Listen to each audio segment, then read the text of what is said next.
Hello, this is Ali Alarm. Ali is an experienced safety officer. He and his colleagues work in a product vigilance department that's responsible to review and follow up on serious adverse events, or short, SAEs, in clinical trials with new pharmaceuticals and medical devices. They have a huge responsibility as patient safety has the highest priority within clinical trials. Ali receives reports with information about serious adverse events of special interest, and also medical device deficiencies. The reported information is extremely important as they might protect the life of study patients and even the life and well-being of patients who might be treated with the products after they got the market approval. And that's also the reason why his department and processes are continuously under the radar of inspectors who verify whether the processes are clean, compliant with the regulations, and they allow safety reporting in a timely manner. What Ali for several years did not understand was that the study safety data for which timely reporting is extremely important are reported via fax machine. This not only caused a double documentation, as study investigators needed to document safety information first in case report forms and second on safety report forms, but was also a waste of time for the site staff. What's worse was the handwriting on these reporting forms was barely legible, the forms contained several gaps, and sometimes even a blank page was reported to Ali.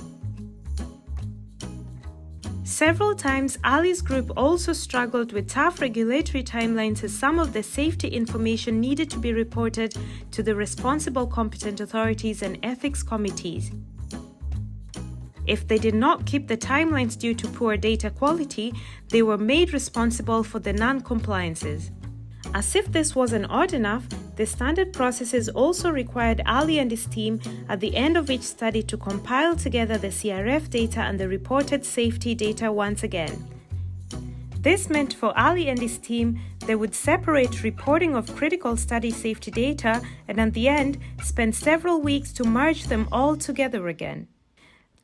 Ali is glad that these processes have since then changed in his department. Now all safety data are reported via the same route. All adverse events, serious adverse events of special interest, and also medical device deficiencies are reported via the eCRF and arrive in one database. The investigators are extremely grateful for the new processes as it saves them time for reporting and even gives them more time for answering queries from Ali's team who ensure a high data quality.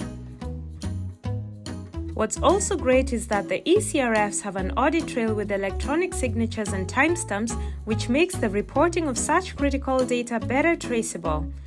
Due to the huge time advantage for Ali, there is no longer a problem to report the relevant safety data to the competent authorities and ethics committee, for which he usually has only 7 to 15 days. Another big advantage is that Ali only needs to spend very little time for data reconciliation since all data is reconciled already. The new safety reporting process makes everyone really happy. For Ali and his safety team and the investigators because of several hours of saved time, and the sponsor due to extremely clean and cost-effective processes.